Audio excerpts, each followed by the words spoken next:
Hello, friends, and welcome to the Beans World Show. And I have actually decided I've done two episodes again this week of this show, just because, not because one got interrupted, just because one was literally an introduction to something. So I thought today's episode would be another unscripted one, because as I was downstairs having my breakfast, I thought, what can I actually talk about on the pod this week that would literally be very interesting for people? What stories can I actually tell that are sort of ones that are like very interesting and stuff like that? So I did a spirituality episode, spirituality and imaginary friends. And I wanted to tell some actually true stories about imaginary friends and stuff, and ones that are linked to spirituality. And then I also wanted to tell some ghost stories. So I'm going to start off with the. By the way, these are all paranormal stories. Take them with a grain of salt. That's what I'm going to say. And yeah, now there is another introduction that I just want to give to the part of this introduction. It's not an introduction within an introduction, don't panic. But I'm just going to say now that I'm setting this up as a podcast on the channel. So the Beansworld Show will be set up as a pod. Well, it's already a podcast, but people will be able to see it as a podcast and not just, you know what I mean. So people could just listen to it in the background. I mean, you can do that anyways. I don't know why I'm telling you that, but hey ho. I suppose it's a bit of housekeeping. Shout outs, the Big Onion Radio is the best radio station ever. Go listen to it. I'm trying to get on there. I've got to be I can't say we. I've got to be careful in the way we say we, because people will think, and especially the people at the Big Onion Radio will think that I'm an AI, which I'm not. Well, I hope I'm not. Anyway,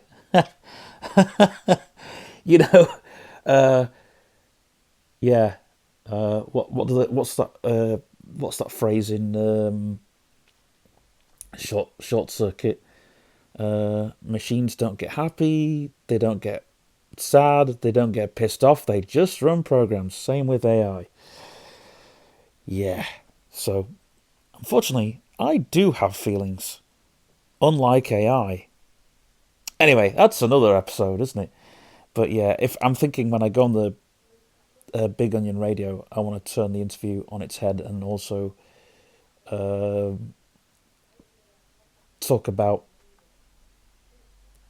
stuff like the history of radio, well, what I've done in radio, and all the rest of that. And I'm also going to do a little bite-size podcasting tutorial on there, but yeah. I do have a little something that I'm going to show and tell if I get on the Big On Radio. That's if I get on there. If I don't get on there, then hey ho. But yeah, check the Big Onion Radio. They are a good podcast. They're one of the best podcasts. They're on Spotify. They're on YouTube. I think they've got a streaming thing. They're a geek platform. They've got a shop where they sell comics and stuff. They're in the Bootle Strand. I'll leave a link in the show notes so you can go and check them out. So yeah, there you go. There's a big shout out on a guy called Tim who runs it. I think they've got a website, I'm not sure. I will find that all out and I'll do a link. I'll do a whole thing, excuse me, in the description so you can go check them out. Right, I think that's the shout outs done. I hope there's no more, because if there is, I'm sorry. Really, really sorry. I'll put all that in the show notes as well for people who want shout outs. I'll put it all in the description. Yeah. So yeah, and I've also done in the communal post. I've also put what this show's about. I've also gone on talked about it on the Facebook page as well. Yeah, I've done a whole load of work this week, and I have done a few things on Instagram. I think no, I haven't. Forgive me. Yeah, nothing on Instagram as of yet. Anyway, where were we? Yeah. Uh, and speaking of Instagram, I think there's going to be another Instagram account for another project. So yeah, there you have it. Um, so yeah. Now, oh yeah, and when we do the Big Onion Radio, there are certain things that I want to talk about, um, like you know, uh, like I'll be talking about the Guide to Imaginary Friends again. I'll be talking about how this channel started again for people who don't know. Uh, yeah, that's if we go on there. Where if we do go on there, you will all know in due course because I'll let people know on here on a communal post, and then when it comes out on there, I'll put that in the communal post because I'm not going to put their podcast on my channel because it's not necessarily mine. I'm a guest on their thing. But yeah, you never know. We might even get Tim on this. We might even get Tim as a guest on this podcast. I don't know how we would do. Well, actually, no. I've got a plan. I can get him on this podcast. It's pretty simple. I found out how to record phone calls, so that's easy said and done.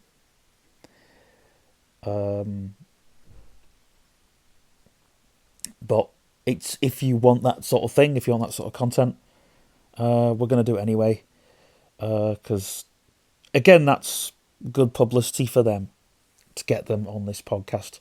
And again, it'll be a very different show. It'll be more like them doing their thing, them talking more about the Big Onion and stuff like that. So it promotes them. But I will say this: if I go on the Big Onion, I do not want money. I have to say this to people. I don't care about money. Props for projects. We have plenty of projects where we need props.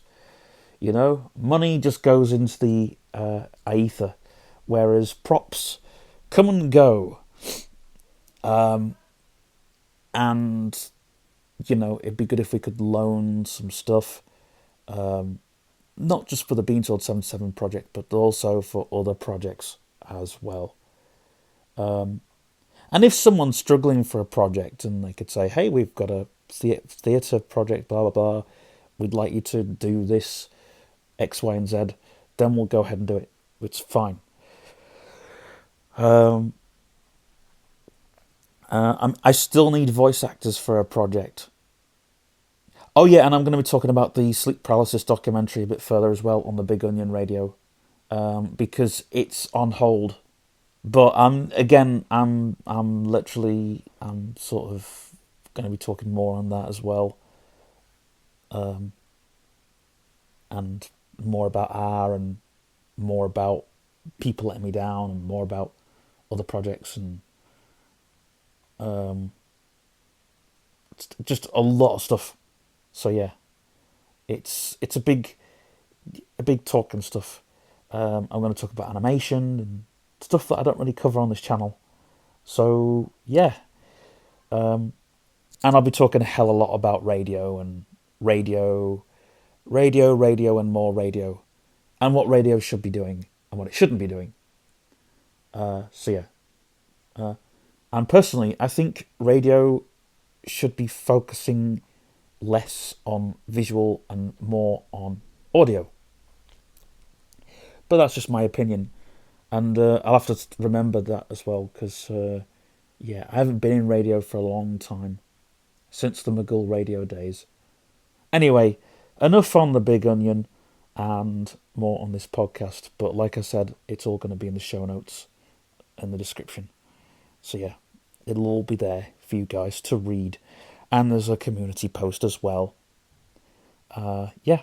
So anyway, so back to this then. Sorry for the long intro. I've had to do this in chapters now. So chapter 1 intro, chapter 2 the meat and bones of the podcast, which is now the meat and bones.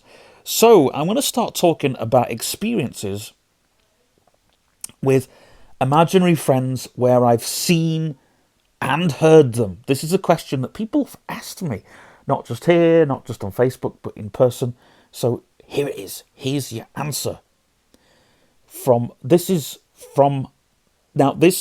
episode had to come from the heart. Now, I'm gonna say that my nana's old house, now bear this in mind because this is going to come up a lot. That house was full of all sorts of things. Now, you see, my nana, you've got to remember, 1967, there was no social media. None. In 1967, there was no social media. There was, I think it was before 1967, but we'll just say that for the purpose of this video. Psychedelic time. There was no social media. There was no smartphones. There was no brain rot. People actually lived proper lives back then. People actually went out and met people, and there was a lot of like-minded people. But the hippies knew how to make the world cool, so there was a lot of flower power, and there was a cult if you wanted to go and join it, or a religion if you wanted to go and enjoy it. There was the pub, the local pub. People went to the local pub, believe it or not. There were social clubs. There was people did stuff. There was darts teams. There was dominoes teams. There was entertainment. There was live entertainment. People went out and watched shows, and I think dance halls was still a thing. I'm not sure. There's all kinds of things. There was people out and about. It was a very different time. Not like now. There was no social media. The social media was literally the pub. And so how people had to amuse themselves by different things, different means. And there was a game that came out in 1967, which wasn't really, it came out before 1967, but we're saying 1967 for the purpose of this video.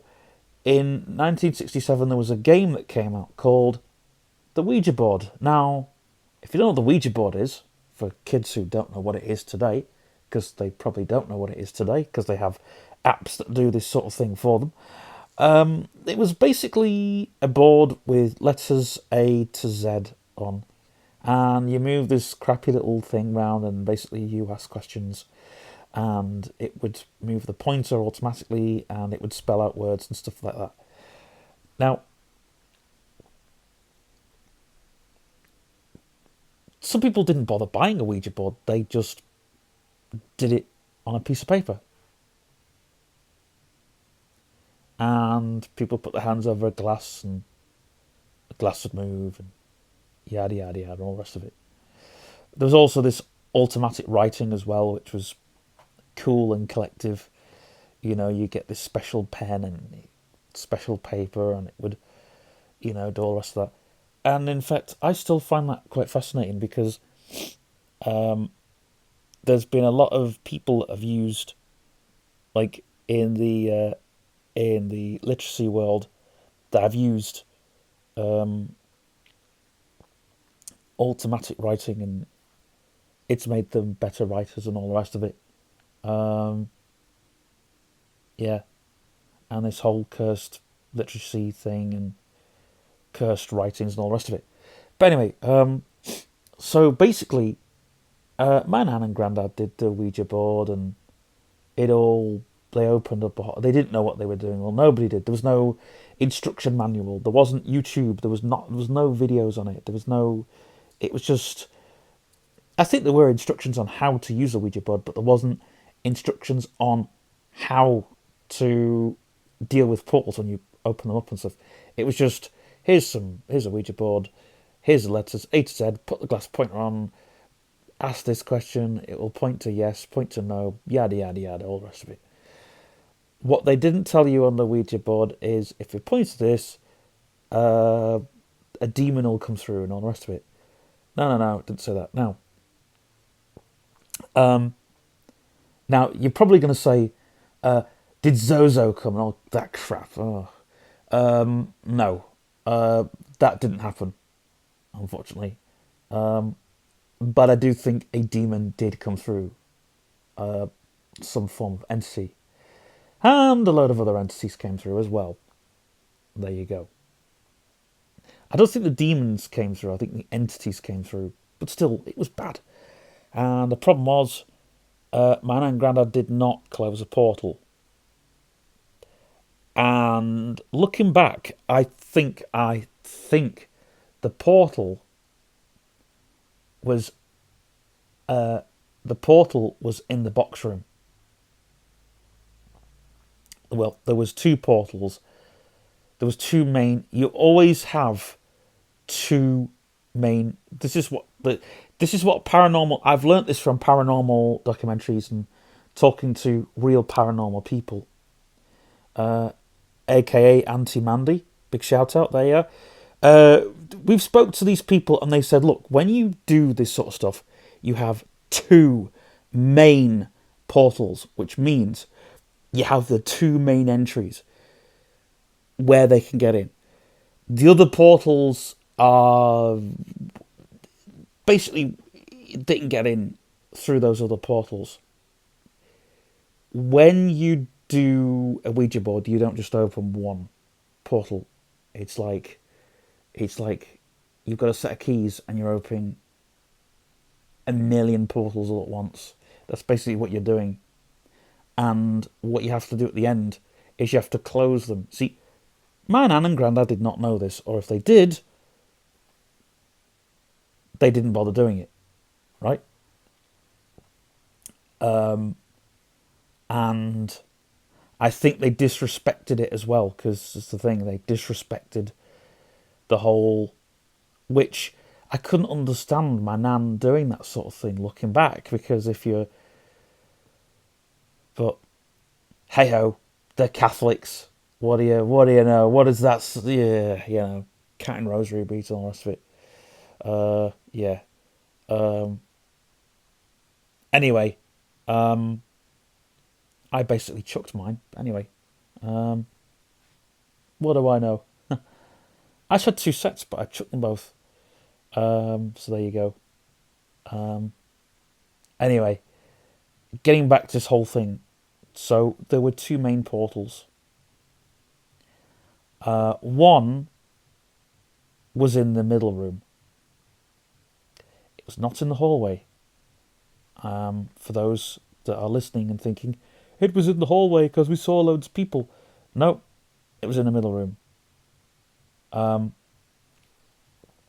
second portal had to be in the room where I slept, didn't it? Of course, I didn't know that till later on, because I sort of did a flashback to see where the portals were. But yeah, that's where they were. It wasn't on the upstairs landing, where people seem to think. It wasn't in Mummy's room, even though she saw it. So it wasn't in them rooms. So even though they saw it, and even though it was free to roam round, it wasn't. Now, there was one portal that was closed. Just one. And that portal was on the little landing upstairs. But we did see stuff. Now, the reason why I'm giving you an outline explanation to all this is because I'm going to tell a few ghost stories later on. Actually, no. Well, I'll tell. I'll just tell one or two because I want to leave ghosty stories for another day. But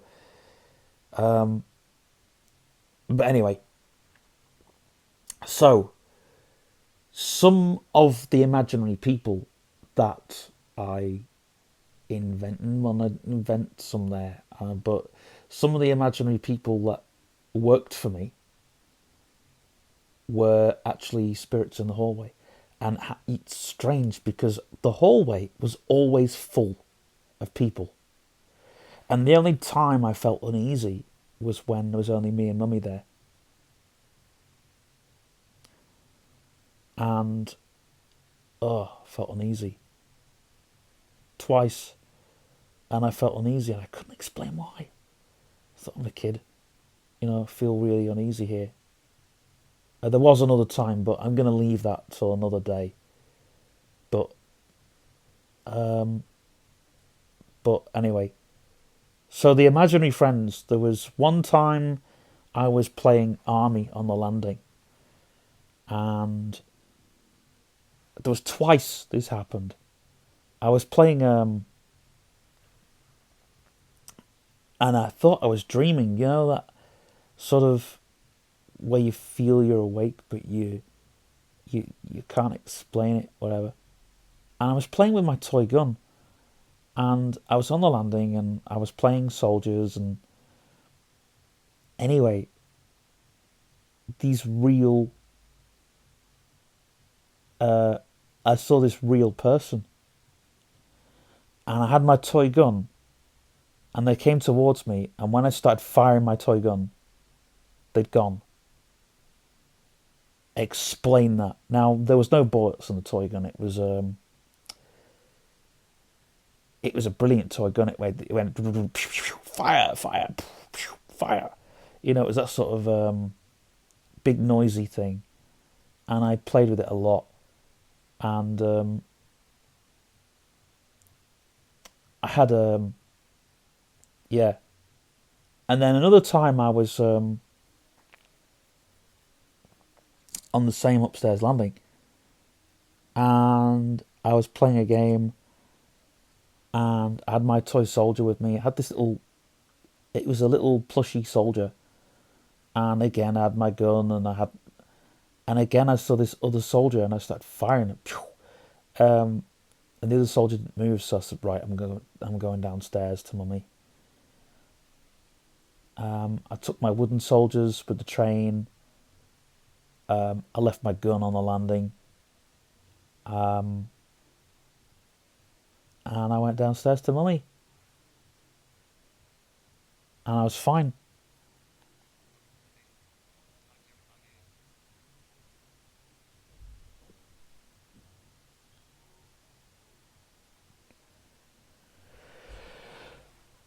So yeah, so they're the first two stories. Um, the other story is when we'd moved, and my friend was staying with me. My real friend was staying with me. John Hale, my real friend. We had the first sleepover I think I'd have had. Well, anyway. So it's late at night, and I used to get up early in those days, in the morning. Cause I used to get up at like 5 in the morning, 5 or 6 in the morning, to play the fruit machine. This morning I got up about 5 o'clock. Usually I'd get up dead early in the morning to play my video games. So I'd go in wandering, put the TV on, play a bit of PlayStation. Anyway, this one morning, I heard my imaginary friend Tom Mackenhill. I heard him go downstairs, and because his boss used to come and pick him up in the van, they used to go and do rounds, do deliveries together in the van for the warehouse, So, and his boss came in and we played the fruit machine. I didn't actually see his boss. I sort of made all that up in the end, but that was when I heard footsteps, because I used to, and I heard him get ready for work and all the rest of it. And I'd go down and I was like, "Are you going?" And then his boss would come in, you know, and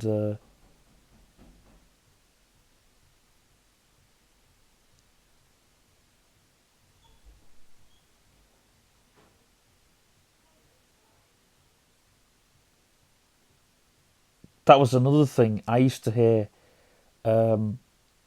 Tom's boss tapping on the window at 5 in the morning. So I knew that Tom had to go for for work. Um, and he's, the imaginary boss and Tom going off. But that was just something I heard. Now, I've never heard voices. Never. I've strangely wanted to hear a voice that isn't there, just to strengthen my imagination. But unfortunately, it's not happened. Not yet. Not in all my years of doing it.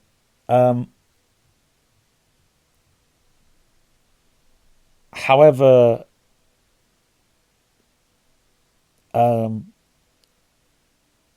the whole thing about like imaginary friends crossing spirituality,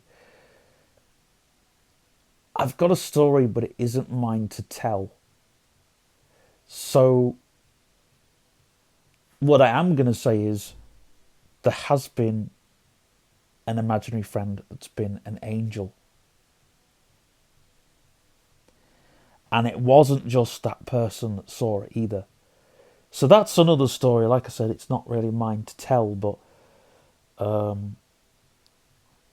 hopefully someday it might get written about. I don't know. So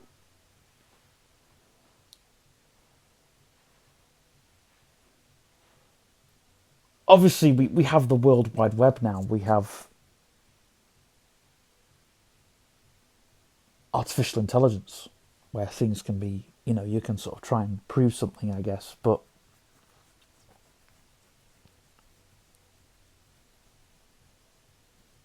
I did hear about these things called tulpas. And I wanted to come on to something a bit more deeper, because people do ask about R, and was R a tulpa? And I guess he was, because the dream realm and the imaginary world sort of opens up inside the dream world. The dream world is like an imaginary world that no one ever sees. It's never been explained. And when I was about 11 or 12, after my experience with her, I questioned, is the dream world actually real? Can things come out the dream world? And I thought, I best not ask anybody this question. Well, I did, you see. I asked my science teacher, because I thought there's some things that can't be explained, but maybe a science teacher will know. And so I asked them, of course, a few years after. And I said, Miss, I said, can things come out the dream world? Now, can actually things come out the dream world and into the physical world? And when it was like, Stephen, get out of here. That can't possibly happen. But unfortunately, it has happened. Not to me, but there has been stuff that we cannot explain. And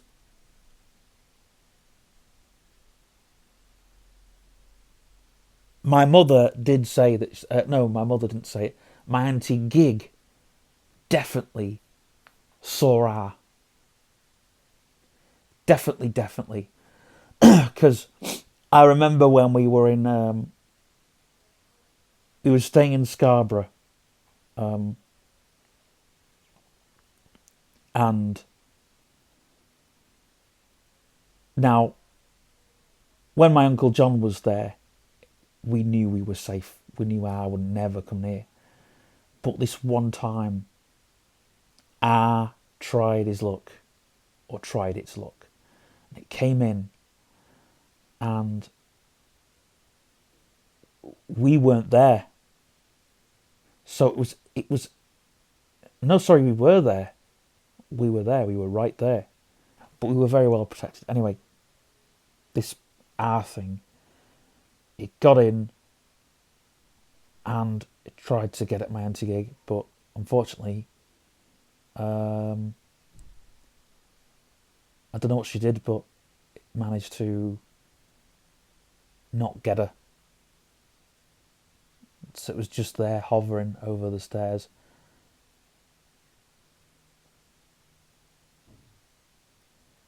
But yeah, so, and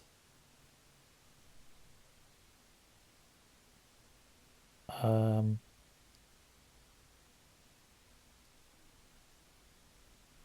but the people that did see it, they're in denial because it was such a scary thing and such a and for me at the time it was such a real um, and the thing is that people, I've spoke to people that have had sleep paralysis and they've all said the same thing, how it felt, how it feels, this weighty thing pressing down, you know it could be the lightest thing in the world. It could be a towel, for instance, and that towel in the dream would just be like it. It will just feel heavier and heavier, and you can't do anything. You can't move. It's so um,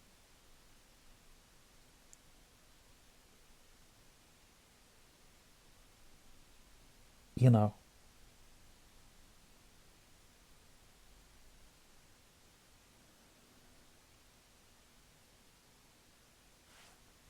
it's so strange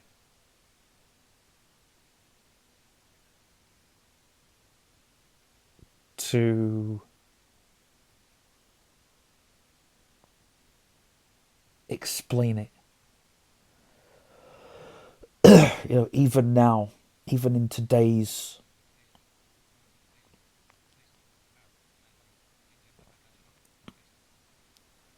even in today's,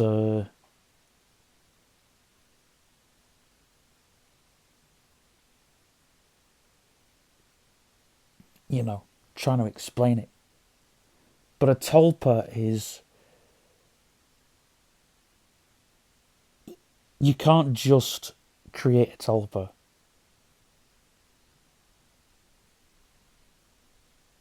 A tulpa has to be done in the background, not in the foreground. That's how a tulpa works. It's not like creating an imaginary friend and you know, um, seeing in them in the forefront, going, oh yeah, uh, he or she exists, and this is what he or she looks like. With a tulpa, you don't know.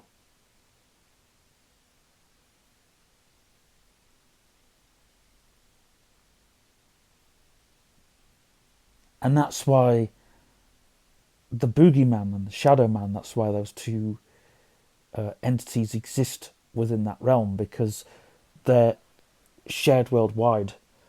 But who's not to say that a sleep paralysis demon could be a tulpa? That's something that I'm going to, just leave open, because a lot of people ask about tulpas, and the thing with a tulpa is it's got so much energy attached to it. Um, it's not like a a ghost per se. I mean, some tulpas can be our own energy being projected. You know, like the shadow man, for example, is your own energy that's being projected. The shadow man can't actually do anything per se.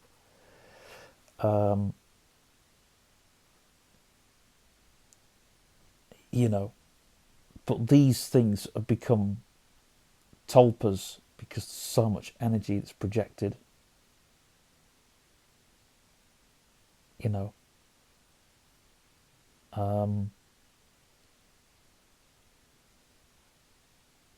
but I mean, when we're children, we there are so many things that is out there. There's so many things, but so many orbs and stuff that kids pick up as they, but that energy is then projected out. It gets rid of that energy, so the kids are then free or rid of those things that are trying to get to them. It's really because you're when you're young, when you're a child, you don't understand it per se, so you're more open to it. And then when you're a teenager, you're still open to it. That's why Freddy Krueger doesn't bother with the adults. Doesn't He doesn't care about adults. He knows how strong the adults are inside. He knows how adults dream. Now, sleep paralysis doesn't leave a lot of adults, depends, but it's the age gap. Sleep paralysis will be with you for a certain amount of time and then it just leaves. And I outgrew R in the end. Unfortunately, even though I beat him with a chain, I still think he's out there. But he's not my problem anymore. He's somebody else's problem. you know, it's which you know, and like Freddy Krueger. I think what I like about Wes is the teens he kills are the ones that are douchebags, the ones that are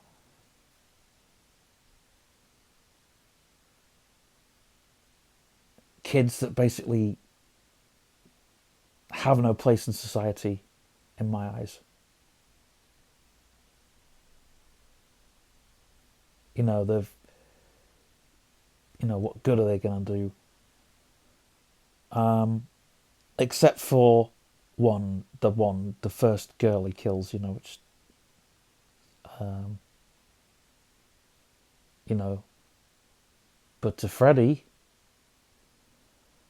man, she was a goner. She was his forever. But I just like this whole thing that, and hey, yeah, sleep paralysis demons can kill. It's a fact, people can die in their sleep and without, you know, any explanation. Um,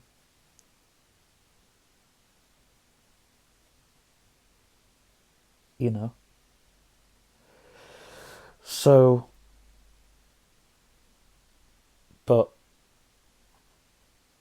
I don't think imaginary friends have that responsibility,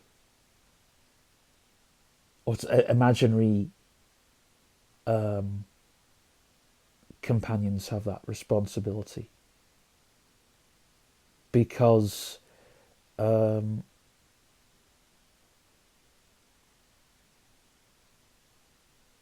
yes, the demons can hurt, but they can't. They can only go so far. They're very weak at the end of the day. And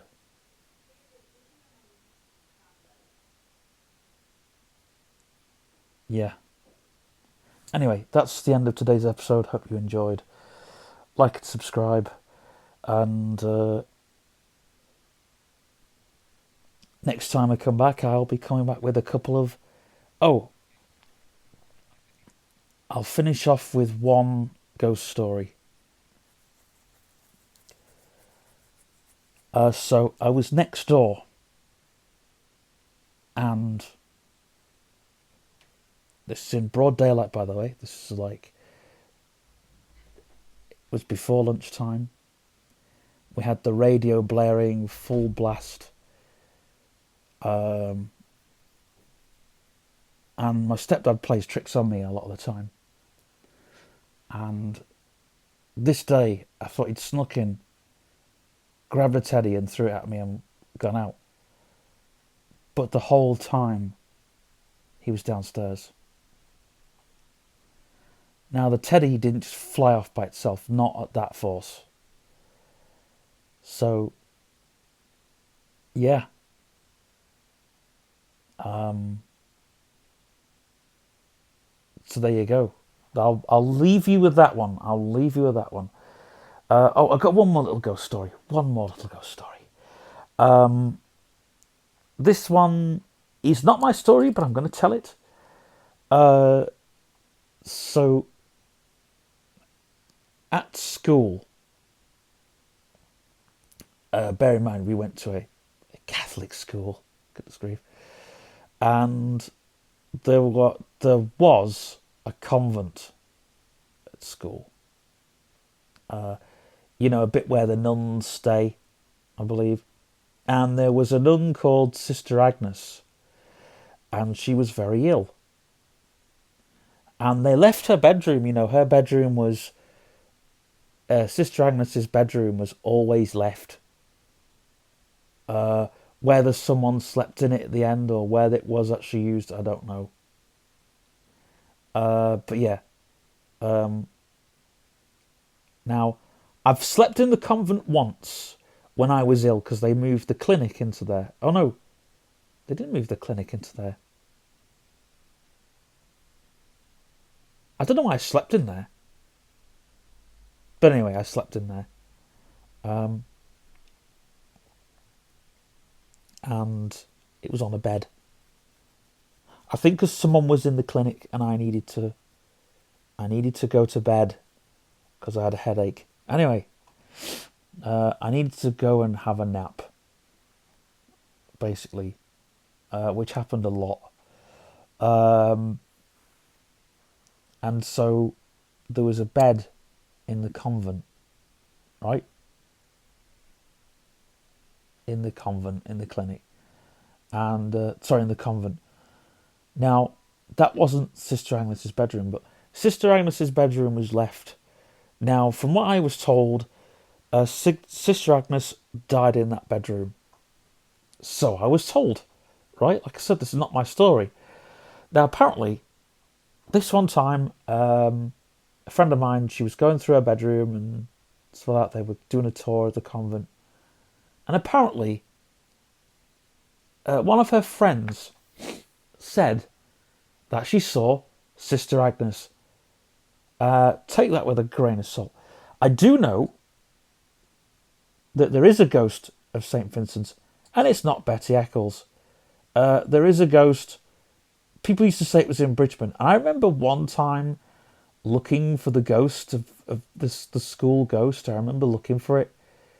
I wanted to see it, but I was always told to never go in the bathroom, a certain bathroom, and I always did.